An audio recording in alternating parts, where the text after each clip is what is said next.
Recently spent some time in the city of Freiburg, a charming place in southwest Germany in the Black Forest. Now, this area of Switzerland, southern Germany, has historically had great thinkers and great professors and highly acclaimed universities. And I found out one of the world's top astrophysicists, Dr. Bergigina, was here.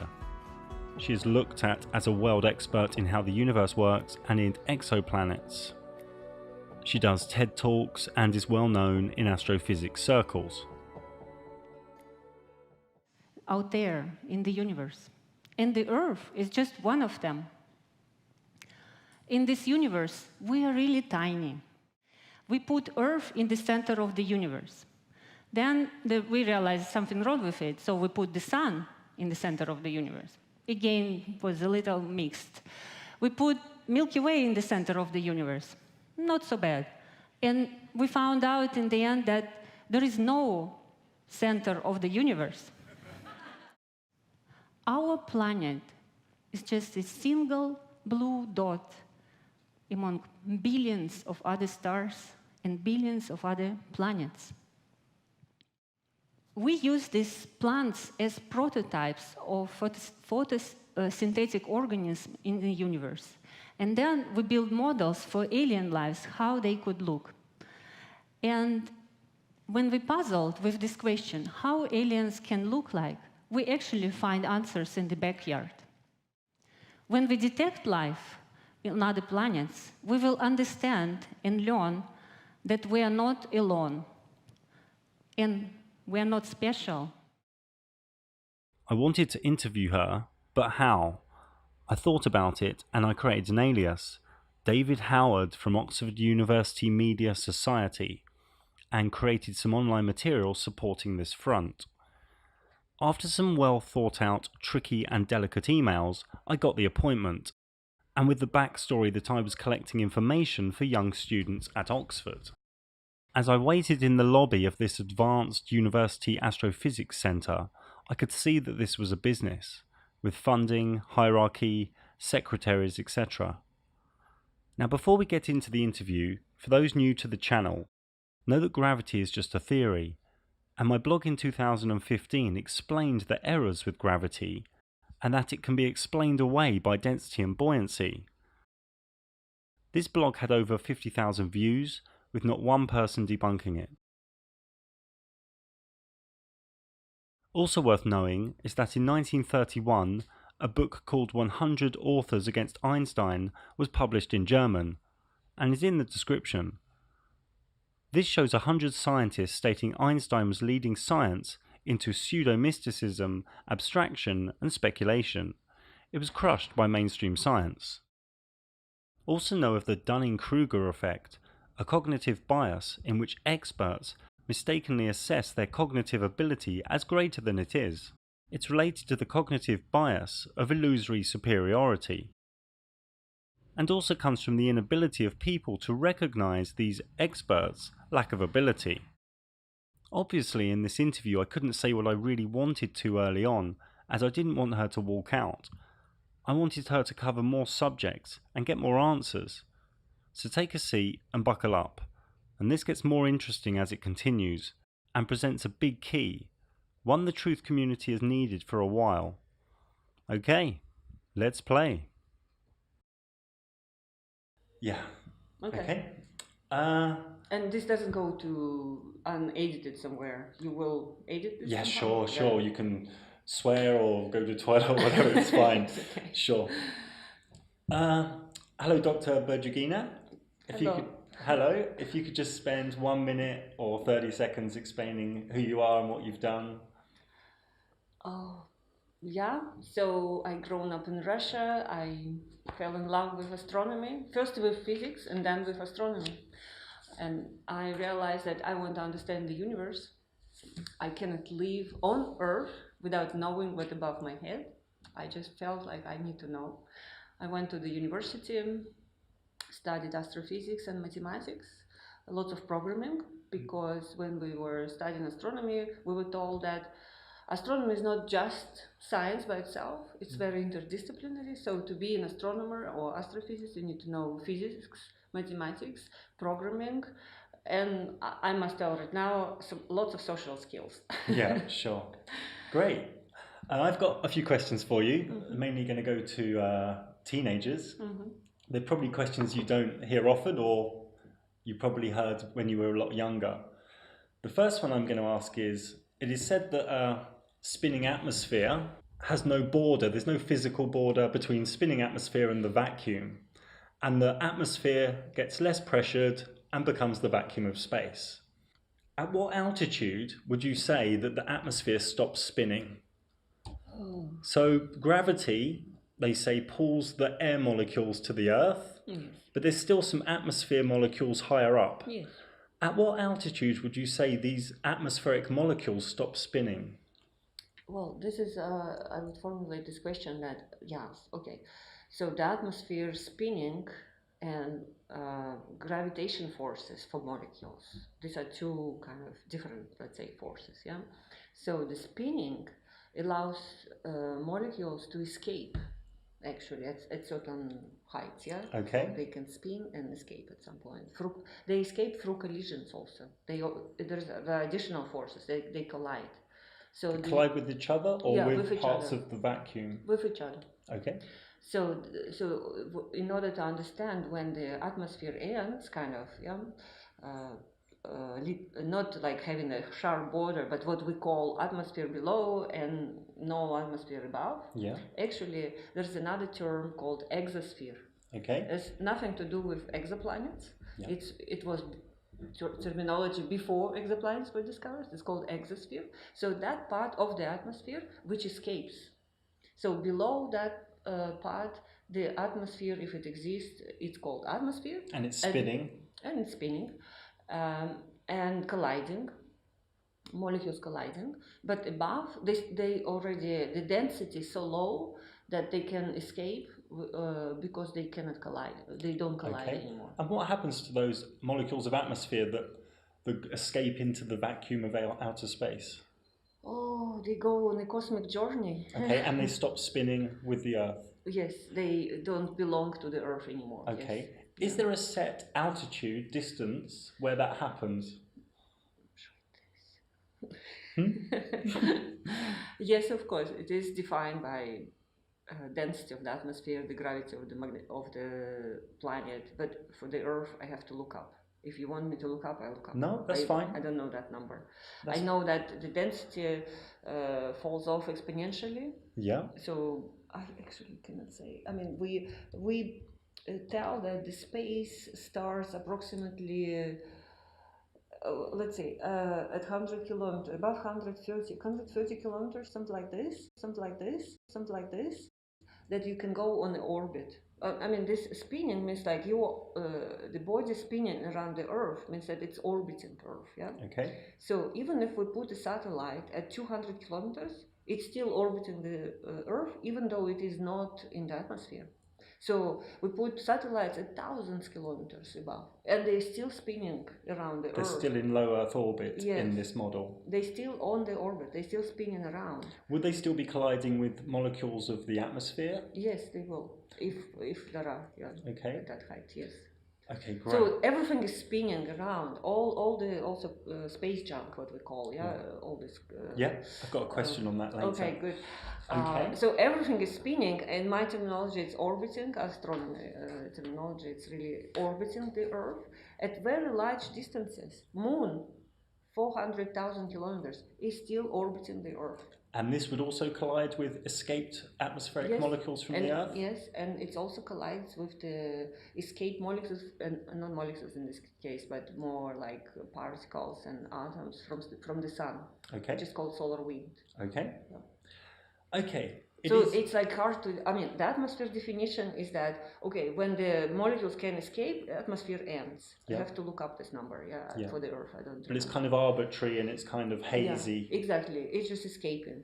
But this escape, it's still, they can go on an orbit. Yeah. It doesn't mean that escape means that they cannot fall on Earth anymore, because the molecules go like this. Like they collide and they go up and down all the time, yeah? So it's like turbulence, what we call. And the reason in mainstream astrophysics that the vacuum doesn't suck out the gas is because the gravity is holding the gas to the Earth. Yeah, exactly. Because everywhere else in science, when there's a vacuum and gas, it equilibrates. Yes. If you just take without gravity, yes, then they start to mix. Yes. Okay. Our survey said.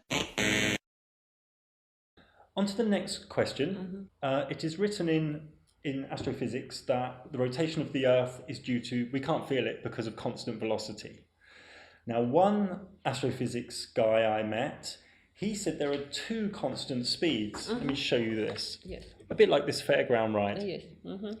And some people I know looked at some rotation physics, and they said if you're on the edge of this, you would be experiencing acceleration and deceleration. It's only the middle point that would experience, like the wizard in the middle. The wizard would be constant velocity, but if you're on the edge, you get acceleration and deceleration because of the two constant speeds. How would you answer that? You mean why this happens, or? Well, surely with the rotation of the Earth, and because it's going around the sun at 66,000 miles an hour, we'd be experiencing deceleration and acceleration. So think of this fairground ride. Pick one human being. So pretend that's the Earth. So you want to include all the velocities involved, also Earth just two. rotation? The Earth rotation on its axis, 1,000 miles an hour, and 66,000 miles an hour around the sun. If you're on the edge of this sphere, like a human being, you would surely be experiencing deceleration and acceleration. Exactly. How does astrophysics at your level explain that? Well, it's gravitational forces. So one gravitational force you have towards the Earth center. So this is gravity of Earth, and that what holds Earth together. And when it rotates, you experience this acceleration on the edge of the Earth and the gravity towards the Earth. But when the Earth goes around the Sun, there is gravitational force towards the center of the Sun. So two gravitational forces produce this effect of acceleration and deceleration combination. Bingo! Yahtzee! Is that your final answer? Our survey says. But wouldn't that mean we're not at a constant velocity, so humans should feel the rotation of the Earth?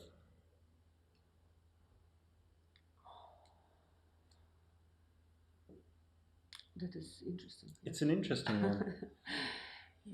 The astrophysicist I met, he did a model showing that it should show acceleration and deceleration. So I could actually show you a video where this goes around the sun, and it shows, and even you can go onto the International Space Station, which is orbiting the Earth, and this also should be showing acceleration and deceleration due to the two constant motions, just like the fairground ride. Right. Well, probably need some homework. Yeah, I need some thinking. But it's an interesting one, yeah? It is an interesting question, yes. We usually think, that the pull, we have to compare this acceleration to the gravitational pull. Okay. That I would start with. Because velocity is one thing, but acceleration is the other thing. So we have to compare acceleration due to rotation to the acceleration due to gravity. Yeah. And it's very possible that gravitational acceleration is larger. That's why we just don't feel this side. I think we would need three different answers. One for the Earth, one for the International Space Station, and then one, imagine an astronaut outside the International Space Station. Yes. How would he be staying with the space station? Because they're all doing this they're all acting under these two constant forces, two constant motions. Exactly, yeah. So this is a question I can't get answered. It's a very interesting one. Yeah, but in this case, space station and the astronaut in space, they are like we call it probe particles, free particles to probe the gravitational field. Yeah. So they will orbit the Earth because of the gravitational pull of Earth, but together with Earth, they will move around the Sun. So, and that is because the gravitational acceleration of the Earth to the Sun is much larger than gravitational acceleration of any of us to the Earth. So they just don't notice it? Yeah, they don't notice this. Okay. So that is, I think this, of course, the rotation around the Sun, orbiting around the Sun, it's a huge velocity. But we're so pulled to the Earth that this Earth to the Sun is somewhere. Our survey said...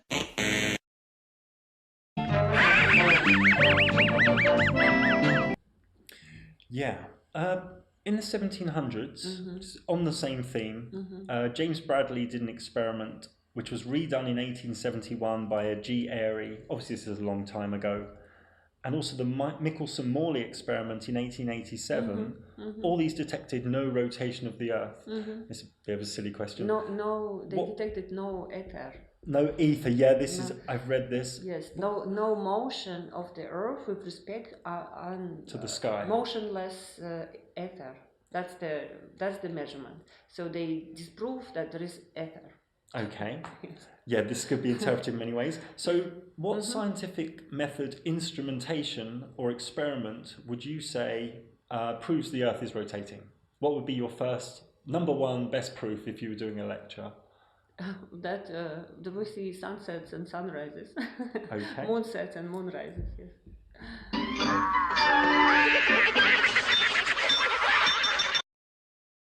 Our survey said... This is the first. I mean, this is sky moving, basically. Yeah. So. But obviously, back in the old days, they would say the sky's moving. Yes. Yes. Yeah. So, but now we know this is how.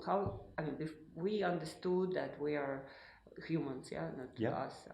Humans are on.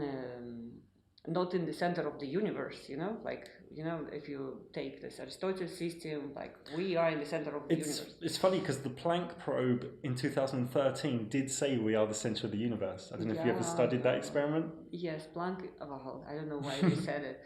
It's like we're in the center. Yes, that's, I want to tell this. So sure, okay. Aristotle said, okay, we're in the center of the universe, Earth, and everything around rotates. Yeah. Then Galileo and Copernicus and Kepler, they said, no, there's the sun in the center of the universe. Yeah. Then Hubble came 100 years ago, said that, we see that all galaxies are moving away from us. Doesn't mean that we're really in the center of the universe. Yeah. But then later we found out that space expands. Einstein said that no, the galaxy is moving fine, but it's not that because we're in the center of the universe. It's because space expands at every point of the universe. So every point of the universe could be wherever you were in the universe. You would see that everything expands from you. So you would always feel I am in the center. Let's go on to gravity. This is probably come across as a very obscure question. So these people said to me, gravity is strong enough to hold boats and cargo and cars to a spinning ball, but yet it's not strong enough to pull the butterfly down or these small areas of these dead flowers. How would you answer that? This is the buoyancy. Yeah. So when it's the same question, how can we swim in water? So why don't you fall to the bottom of the swimming pool? Buoyancy. It's buoyancy. But then couldn't gravity be explained away? Because gravity is a theory, yes? It's a worldwide agreed theory. It's not, I don't think anyone's got the graviton. It's a theory, but it's very well tested and very well confirmed. Even though we don't see graviton, it's still very well tested. Yes. Could gravity be explained away with density and buoyancy? It's not gravity. I said it's buoyancy. It's combination of buoyancy and gravity. Back to the butterfly. Yes. Yeah. So you swim in a swimming pool or ship on the water. You have two forces again. So in every physics study, this for students, they need to take all forces into account, which are essential. So in this case, one goes down, gravity, and one goes up, is buoyancy. And you can swim when on the surface. When at the surface, these two forces are equal. So if you go down, gravity will be stronger, but buoyancy also will be stronger. So then you can float. How does that affect the dead part of the flower? It's the same. Atmosphere is the same as a swimming pool. There is atmospheric buoyancy. Okay. So it's the same for light creatures like butterflies and dandelion. I don't know how they call them in English. And how these things are called in English? It's called a dandelion. Yeah, the whole thing. But this one? I don't know. There's no such word. So they're also floating. because the buoyancy for these things is much larger than gravity. The mass is very tiny, but they are puffy. So for them, the volume is bigger than the mass. It's the mass ratio volume to mass, basically. Okay. So, and the volume is much bigger than the mass, and so the buoyancy is much larger than gravitation. And for the butterfly, I guess they can coordinate that. And it would be the same answer for gravity strong enough to hold the moon in orbit, Yes. but astronauts can float about and pretty much choose what direction they go in. No. Astronauts are like, for astronauts to move, again, so space, let's assume it's empty. There are photons here. We know from Planck mission there are photons, but let's say, and there are particles, but let's say in the first approximation it's empty. So there is no buoyancy there. There's only gravity in space, yeah? Our survey said. And move on to your subject, exoplanets. What percentage surety do you have of there being other Earth-like planets? Are you 100%, or are you 80%, or are you 65%, or do you change each week? I think we are 100% sure that there are planets like Earth out there. Okay. We are, say, I don't know what's the error bar, like say 80% sure that there are 30% of those planets Habitable. No, Earth-like. Yeah. That out of all planets in the galaxy, 30% are like Earth. This is our like estimate. Yeah.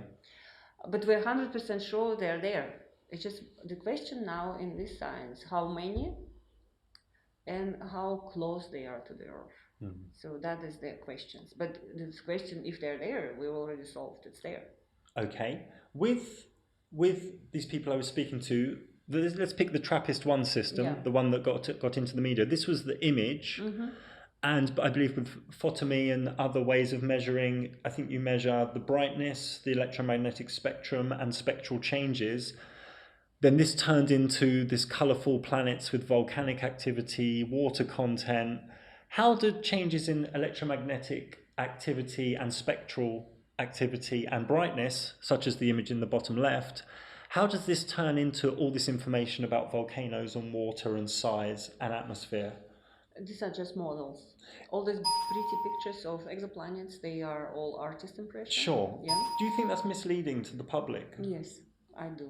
It's pretty beautiful, and if you are not in the field, like a public, you look at this, it's like, wow, this They found this. Yeah, they found this, and it's absolutely misleading. I disagree with this. Yes. Do you think you say it's 100% these planets exist? Do you think it's a leap of faith to say, okay, I measured some electromagnetics, I measured some brightness changes, I got some spectral graphs of data.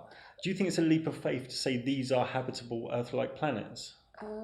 We do, well, it's still science. No, I don't think it's leap of faith completely. Yeah, so it's still science. Indeed, in astronomy, we just analyze mostly data and mostly electromagnetic. Right now, it's gravitational and particles, of course, but mostly it's electromagnetic waves. Yeah, and that light, electromagnetic waves, contain a lot of information. We learn about composition of the sun, not going there, because we analyze the light of the sun through spectroscopy, polarimetry, and so on. Yeah? Sure. So we do the same with stars, and we do the same with other planets. We see very little specks on our which I've shown down here. Yeah, exactly, on our detectors.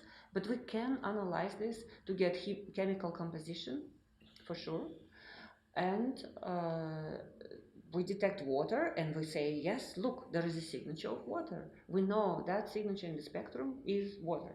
So there is water. How does that spectral information turn into water? Because molecules in the atmosphere, for instance, in our atmosphere, there is molecules of water evaporating from the ocean. They specifically interact with the light coming from the sun. They absorb a certain... So you're getting the same data? Yeah, you get like imprint of molecular presence, because molecules are rotating and vibrating, and that requires energy for them. So for molecule to exist, it needs always absorb energy. Okay. How can you be confident of the accuracy when you're trying to measure things 230 trillion miles away? How can you be sure of the accuracy when you're going 232 trillion miles away with a little instrument on Earth? Yeah, that is quite amazing, probably to understand. But this technique of spectroscopy is basically distance independent. If you see in print, of course, the problem is to collect enough photons. So when you go further away, light photons. Yeah, light photons. You need to collect them enough in order to see the defect due to water absorption, what we call. And for that, for instance, if defect is 10% relative to the total flux, then you need, let's say, at least 100 photons to detect it, you know? So that it depends on your detector. Let's say you need 10 photons would be probably not enough to detect it. You need more, maybe thousands of photons. The more data, the more patterns you can get. But it's really distant independent in this case. So if there is water, it doesn't matter is it here or 1,000 kilometers or in the lab.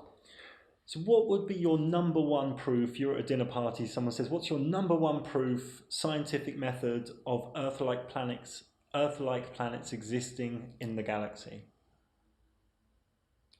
So far, we know they exist through transit techniques. This is our... these are not, like you have a curve there, this is not a direct detection of a planet, it's indirect, means that the planet transits across the disk of the star and then we see this dip. This is not water, this is just a presence of a planet. And by amount, how big is this dip and how much it lasts, we can say whether it's small planet, big planet, on which orbit it is, you know. And through that we know that there are these kind of small planets, yes. Okay, great. I have a couple of questions about the moon. I'm sure this is just an error with NASA. This is a famous image called Earthrise, but there's a problem with it because the Earth's too small. Okay, moon viewed from Earth is this size, and Earth viewed from moon should be a lot bigger. Well, the moon size also changes through month and through years. Because orbit of the apogee, perigee. Yes, orbit of the moon is not exactly circular. Sure, but the Earth should still be a lot bigger than it is in that very famous image. I didn't compare it, but we have to, I mean, in principle, one has to calculate what was exactly distance at that time of the picture, and then calculate the size of the Earth from that distance, angular, and then... I've had some physicists do the maths on it, and they said it is a big error. I see. It's very interesting. Yeah. Well, this is like to the stories. Maybe they were not there.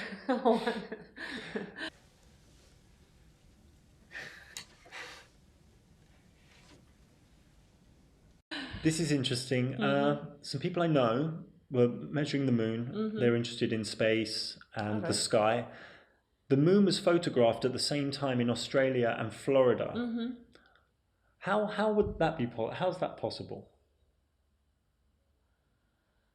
Okay. And this can be repeated in different sides of the globe, shall we say? Yeah. Well, they are definitely upside down, so that's... It's rotated, yes, you can, I mean, with respect to each other. But the same phase. Oh, well, it's the same phase, yes. Why should it be different? Because the phase of the moon depends on the sun. Because one of these locations shouldn't be able to see it. So on the globe, say the moon's here in Florida, the guy in Queensland shouldn't really be able to see it. But this is a full moon, close to the full moon. Close to full moon. So this means that there is an angle at which it's seen. So full moon means that the Earth, opposite. Yeah, the moon is opposite to the sun. Yeah. But still, with the globe, with the Earth being a globe, it shouldn't be able to see them both at the same time. And this is being repeated. This is an anomaly that some people can't work out. If somebody does it, so it's possible. For me, it's like this, you know. You cannot say me impossible if somebody does it. Sure. So then I say it's possible, and then you can ask why it is possible. Then I do calculations. Yeah.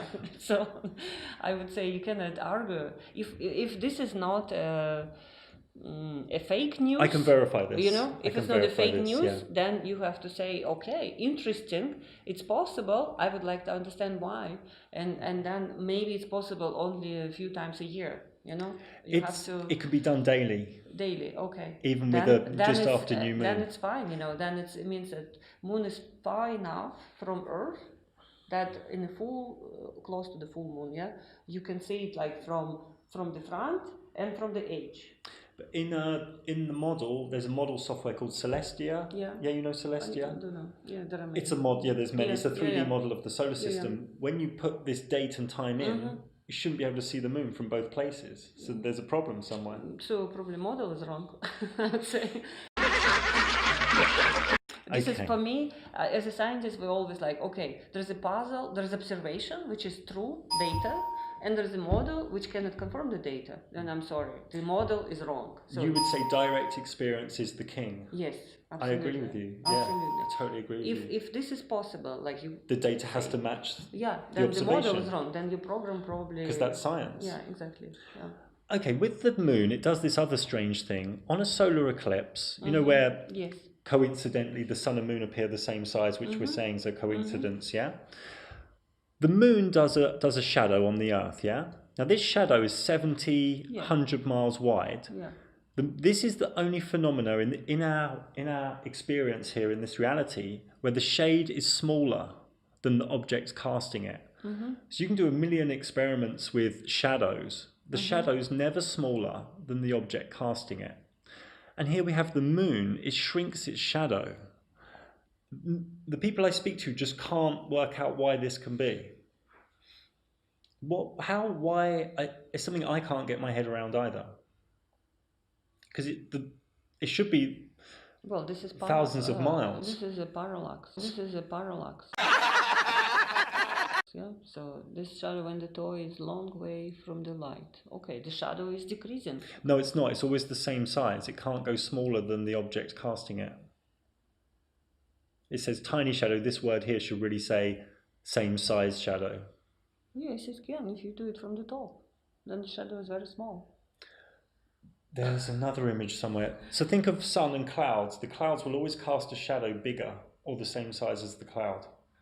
There's no phenomena in this reality where, say my pen, can we get light? My pen, and the light comes on my pen, the shadow can never be smaller than the pen. Or my bottle. Say the sun's out today. Yeah, but look, if the sun in the zenith and you are standing under the sun, your shadow is much smaller than you because it's from the top. Okay, say the sun was right above my head, like the solar eclipse. Yeah. The shadow would not be smaller than my head. You with me? Yeah, the cross section. Yeah. It wouldn't go smaller than my head. So say I was 50 meters up in the sky, and the sun was right above my head, and it went on me. The shadow on the ground would be the same size or a little bit bigger. This is the only phenomena in our reality where something creates a shadow smaller. This is a problem. I don't think it's a problem. Maybe you got me on a spot, but I have to think about it. Yeah, some of these questions are I don't solve every day. Sure. This is why I have to think about it. But this is science. This is why we question things. Absolutely. I mean, this is I don't think this is unexplained. I'm sure it is explained. I have to think about it. Yes. This is a quick question a friend wanted me to put in. He said, with the lunar lander, there's one rocket. How would that land with one rocket when the spacecraft is asymmetric? Like we haven't seen on Earth a craft landing. I mean, the SpaceX one they say lands, but that's very symmetrical. So it's a very asymmetric lunar lander. Yes. Surely we'd have seen that being tested on Earth, or we'd see things now. It's jumping. Yes. Did you see the movie of First Man? It's called. How he practiced, I mean, in the movie, he practiced landing on this. Okay. And it was jumping like hell, like this. And he said, I will practice until I make it, so it's probably some also human skill involved in there. Maybe a bit like when they did a manual docking with the ISS. Yeah, it's all, I mean, this Apollo 11, it's all manual. If you go to Smithsonian, it's shocking. They use the calculator smaller than we use 4 in our... kilobytes memory. Smaller than we have in our telephones right now. It's all manual. Yeah, and they had when the lunar lander took off, they filmed it. You know that piece of footage? The lunar lander takes off from the moon, and they created a film. It was like a 10-second film of it taking off. And my friend asks, who filmed it and who? How did that? They left probably cameras there. That's fine. And then went back to get them. No. They get through radio, pictures through radio. Yeah. So in the 1960s, they sent videos, digital videos, back across space. Well, it's radio. So let's say they can take pictures. But they only had a 4K memory lunar lander, and now you're saying they have like a 20 megabyte ability to capture video.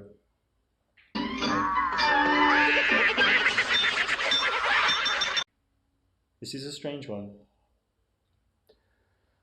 Come on, we have pictures from the missions. But as scientists, we can't take pictures as proof, can we? I don't know what was the technology, but in 1960s, this is 69, okay? So there were already missions to Venus, Mars, also lunar orbiters existed. They all sent pictures. Pictures from the back of the side of the moon were sent before.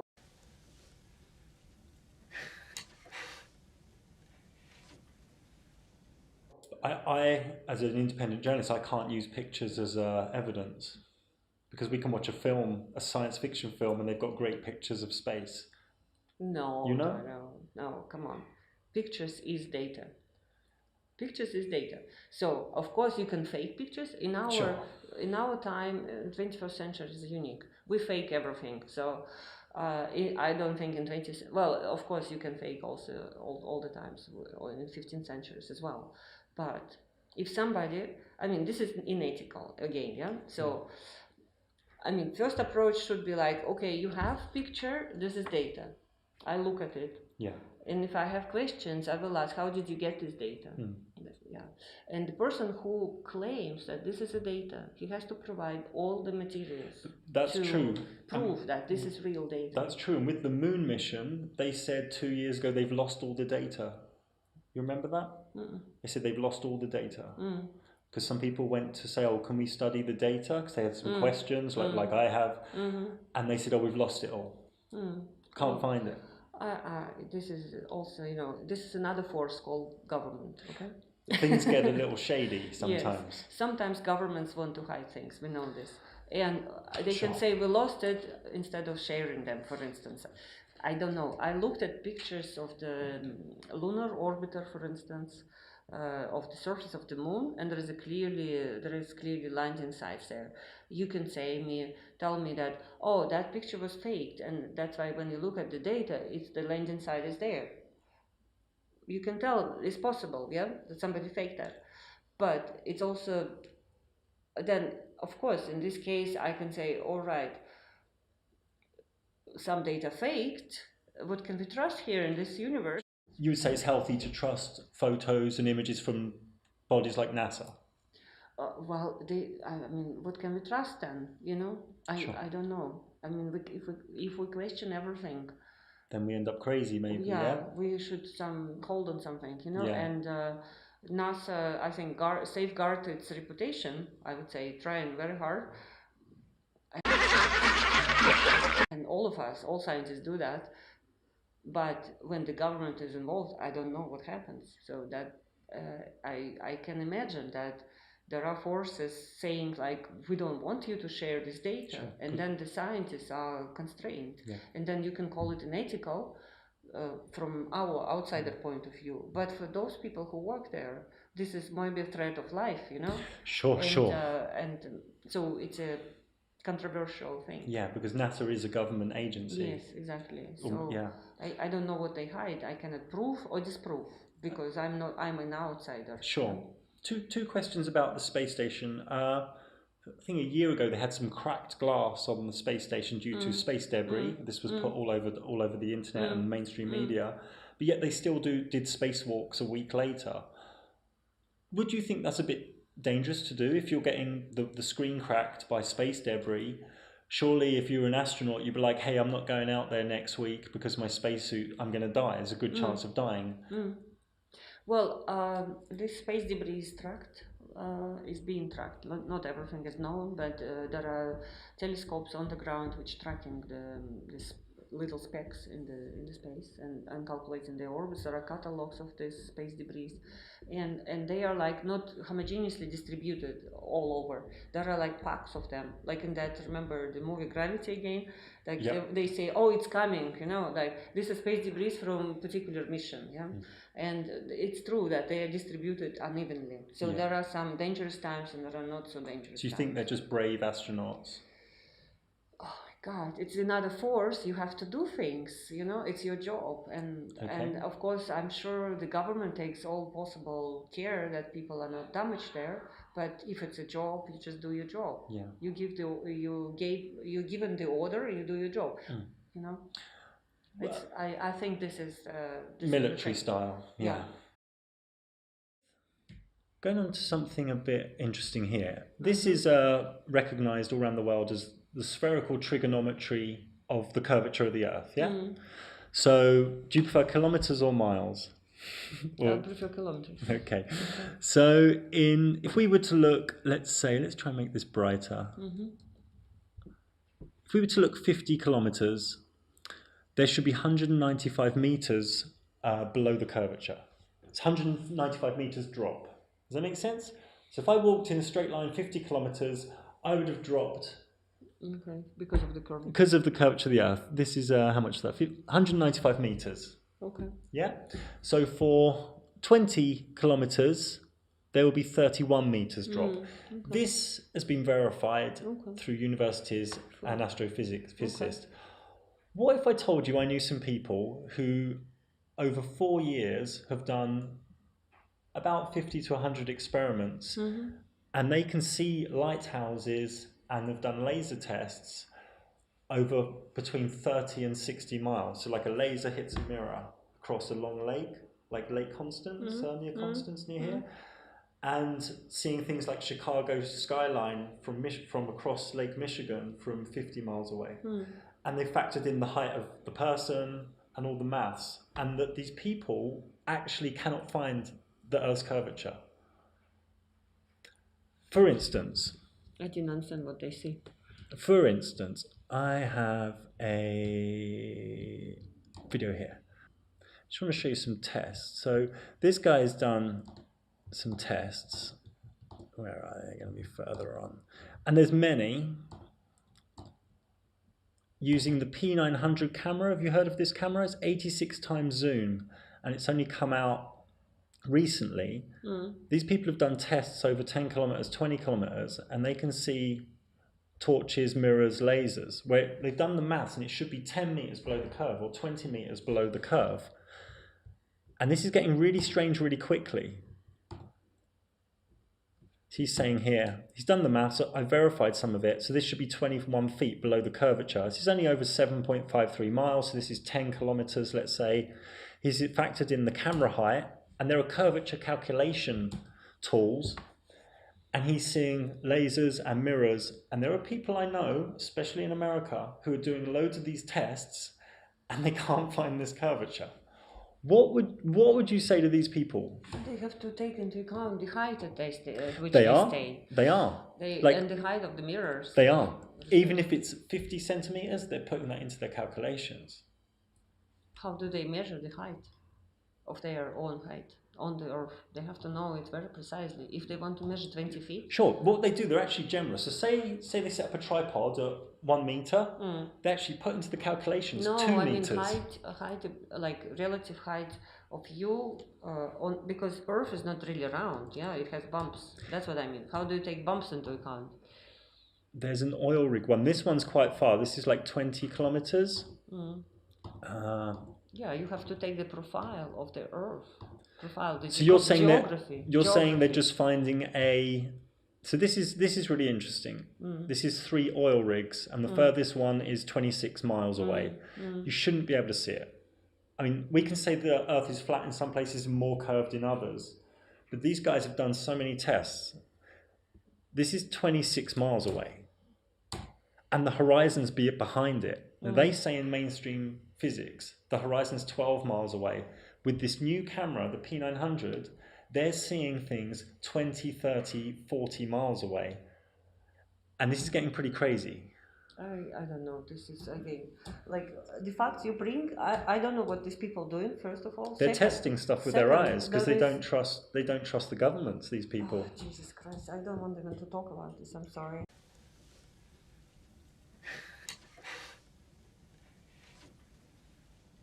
Why don't you want to talk about it? This goes crazy.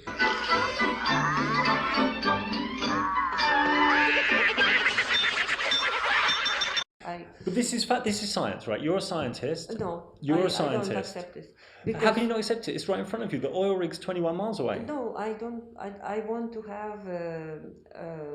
This is a test. It's a scientific test. Who did this? Can I trust those people who published this picture? I'm verifying these people. I know these people. Well, okay, but this doesn't tell me anything. Okay, how about you and I go to the lake one day and we take a P900 camera and I'll show you something really, really fucking crazy. Well, again, there are forces in the universe, yeah? So there is atmosphere, you have to take refraction into account, you have to take geographical profile of the surface. It's not that, oh, I take a camera. You know, I have these people visiting me sometimes. But they're not doing it, but they're doing lasers as well. You know there's lasers that cost $2,000? I know. And there are people who've done 25 miles, 30 kilometers so tests. I can see mountains 40 kilometers away. Yeah, but they're high up. Why do you claim that this is not high up? Come on, you're smarter than this. Say you have a lake, 30 miles, water's, yeah? And you have a person here firing a laser, and you have a person here with a mirror. And why do you claim it's on the same... there should be curvature. With the official size of the Earth, there should be detectable curvature of about 30 meters in some cases, maybe more. And people can't find it. There are other things to be counted. Not only just claiming, oh, there's no curvature. You have to count shape of this thing, where the water is, how it feels, what's the gravity there. The gravity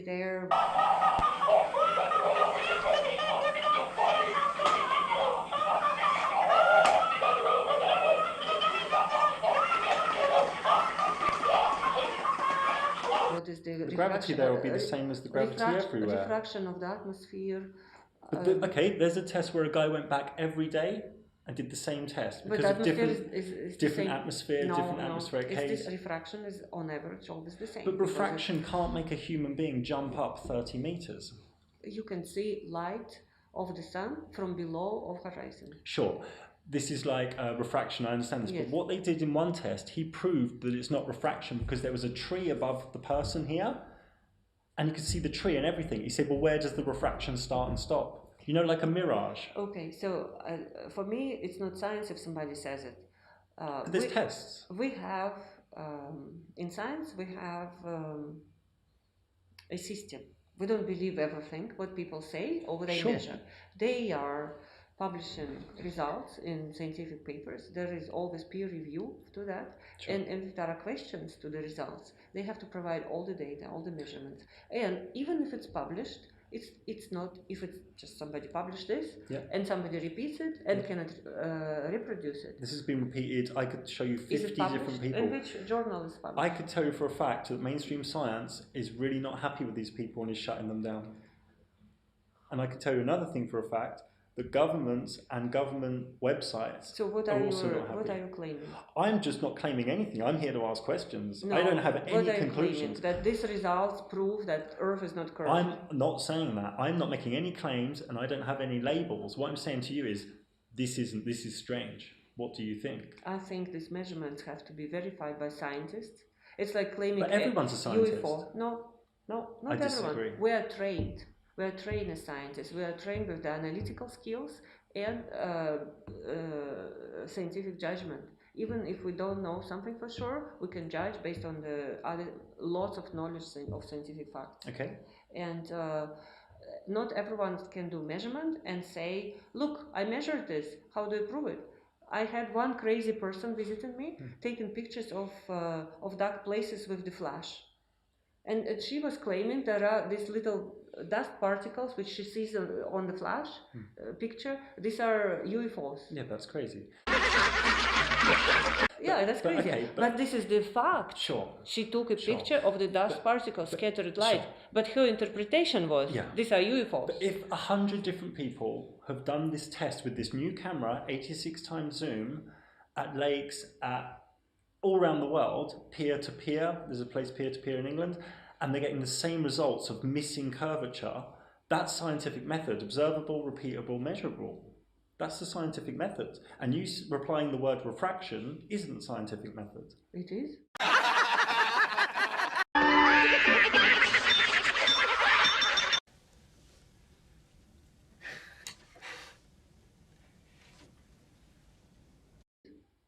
Refraction? Well, where's your results that show refraction explains these tests away? I can see sunlight from the behind of the horizon when the sun is down. That doesn't mean that humans can jump up 30 meters. What do you mean jump? Okay, so say this human and this tree should be 30 meters below the curvature. You can't use the word refraction for them jumping up 30 meters, the tree and the person.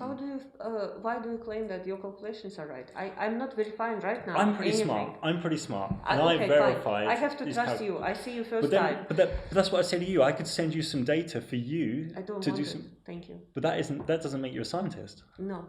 It means that I don't want to do this particular project because I'm interested in many other projects. But you're coming to conclusions without doing tests. That's not very scientific. I'm not making a conclusion. Any.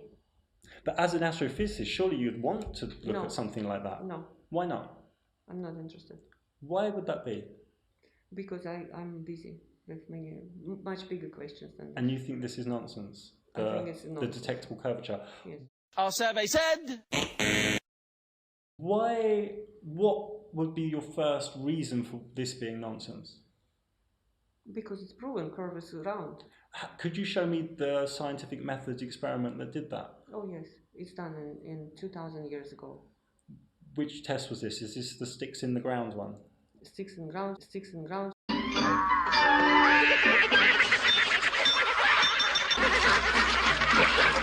Ships on the horizon.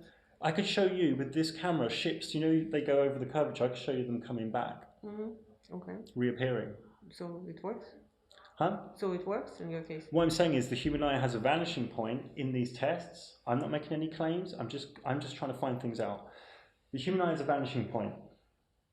That's not curvature, it's the human eye's vanishing point. Ships go beyond the vanishing point and people say it's the curvature. I can prove to you today if you want, with this P900 camera, the ship comes back. I didn't understand that. Okay. It's okay, fine. I'm not going to talk to people who claim that Earth is flat.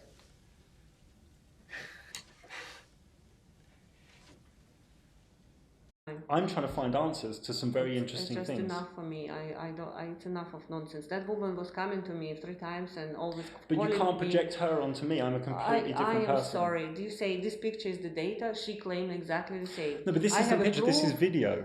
This is video. It doesn't matter.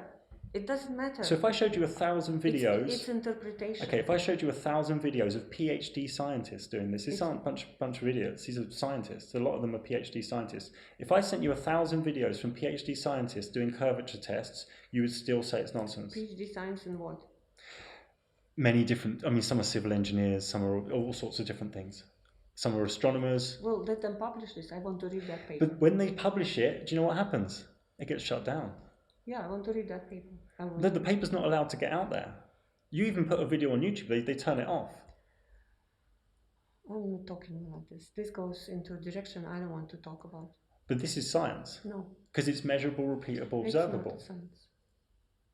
Why would you say that? Why would you say this isn't science when people are doing tests and capturing data? Because of that woman I told you. There are pictures. These are data. But as a scientist, you should say that was her and this is something different. No. You can't project an old issue onto a new issue. No, I give you example. By exclusion. Try exclude that picture was, you claim that every picture is a science. It's data, I agree. This is data, somebody recorded it. Yeah. What comes after data is the analysis of the data. And that's what's happening in these videos. How the analysis is done, and after the analysis, there is interpretation of that analysis. I can show you hours of this. And This is the data, the curvature model that every university in the world goes with. Fine. And this has big problems. Make these measurements on the moon. Make these measurements on the moon. Make these measurements on the moon.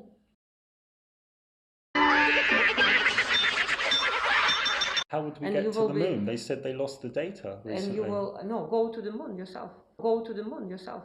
But we can't go to the moon. Yeah, so what can I do? But NASA said that last year they can't go to the moon because they lost all the data. Well, sorry. We live on the planet with the water and the atmosphere and gravity and uneven shape. And if somebody measures something which doesn't fit exactly circle of the Earth, I'm sorry for this person, because this is idealistic model. You think they just got lucky and found a flat area? I don't know what, it's probably just whatever. It's randomness.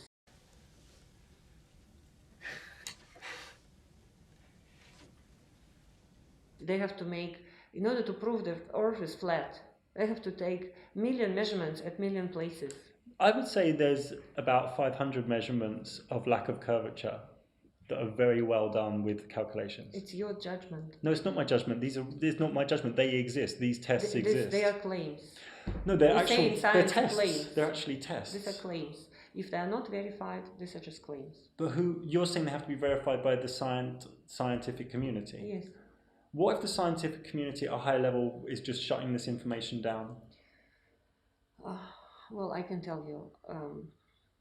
You can go and collect leaves, for instance, yeah, because it's interesting. It's biology. Yeah? You collect leaves, it's biology. You come to the biologist and you say, look, this leaf is a little different than this one. How would you explain this? And he says, well, it's just natural variations.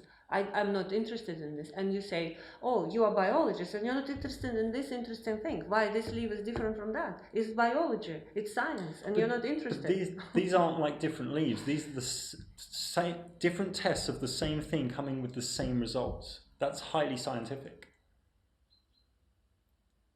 I should have asked your credentials before I talk to you. I'm sorry. Here she demanded that I stop the recording, as she was super flustered and angry. Now, before I tell you what happened, just remember what she said earlier in the interview. This is, for me, as a scientist, we're always like, okay, there's a puzzle, there's observation, which is true data, and there's a model which cannot confirm the data. And I'm sorry, the model is wrong. So you would say direct experience is the king. Yes. So she is a contradictory mess of a scientist. And this person is one of the world's top astrophysicists. It's laughable. And regarding the oil rig, I mean, in the words of Nathan Oakley, if you're a fundamentalist religious zealot, then that's not an oil rig at 26 miles. That would be a slightly looming non-standard refraction high in a holographic projection of an oil rig from behind the reified edge of a sphere based on an R value, turning the oil rig which seems to be there into an oil rig which is not actually there. That's what you have to assert if you are Professor Dr. Bergigina, who is paid well to mind control young humans into thinking the same. So she then demanded that I delete the interview. So I secretly uploaded it to the cloud as I kept her talking and calmed her down. She then told me I would need written permission to publish this anywhere. I'm afraid that's not really waykiwayki policy, as there's a bigger picture than her theoretical pseudoscience supported on the foundations of fragile egoistic arrogance. I could say to her that anyone mind-controlling mass groups of humans knowingly or unknowingly needs written permission from waykiwayki, so it works both ways. I also do want to share my credentials. 50 metres swimming. That's it, as I left school at 15 because my soul knew it was all a load of garbage. And in that interview I think I'm the one that stayed rational, and she's the one that got emotional and flustered and defensive. You see, it's all about the elite building and paying for gatekeeper temples, and getting young people to pay to worship at them. It's a clever trick. The questions she couldn't answer are all answered in my Luminaries Mysterium documentary, where just 1 hour after I uploaded it, YouTube really shut me down and hid me from the search algorithms and removed subscribers without them knowing. My plan didn't end here though. I created double-sided flyers that are downloadable in the description, and a linked Instagram account full of memes, and then bombed the city, mainly student cafes. This whole method of undercover interviews and flyers is simple for anyone to copy and paste into other cities. I've shown you how easy it is. I've shown you that the top astrophysicists are frauds. You have the tools, as they simply have no scientific method proofs. It makes it fun. The second undercover interview I did in Freiburg was on a different subject and will be online in a few weeks' time. I also have some new t-shirt designs I'll share in a moment, and as you know, I do professional true cosmology astrology / luminology with over 250 happy clients now, and I also give advice regarding the understanding and investment into crypto assets. Oh, and whoever it is who keeps getting the secret police to stop me in different countries and point guns at me for no reason before strangely letting me off, just come and have a chat and a cup of tea, mate. It comes across like you've watched too many 80s B movies and think you're all Miami Vice or something. Just need to grow up.